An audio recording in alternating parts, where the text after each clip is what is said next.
किसी कक्षा के विद्यार्थियों में 720 मोबाइलों को कितने तरीके से वितरित किया जा सकता है। तो इस क्वेश्चन में हम इसे इस तरह समझेंगे कि इसमें फैक्टर पूछ रहा है 720 का, नंबर ऑफ फैक्टर्स कितने हैं।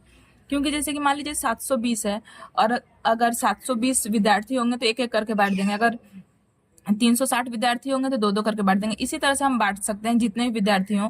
और मान लीजिए सात सात करके बांट सकते हैं क्या? नहीं बांट सकते हैं, क्योंकि अगर 7 करके बांटेंगे तो फिर भी कुछ ना कुछ बच जाएगा। ठीक है, हमें इस तरह से बांटना है कि कुछ भी बचे ना।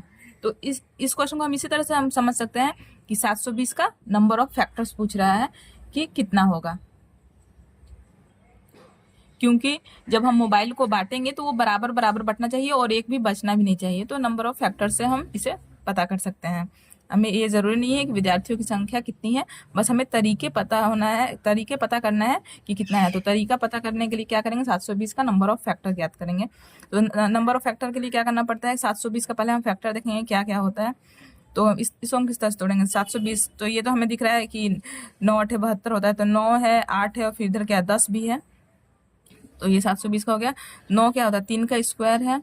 8 क्या है? 2 का क्यूब है। और ये 2 × 5 है। ठीक है, तो ये क्या कितना हो गया?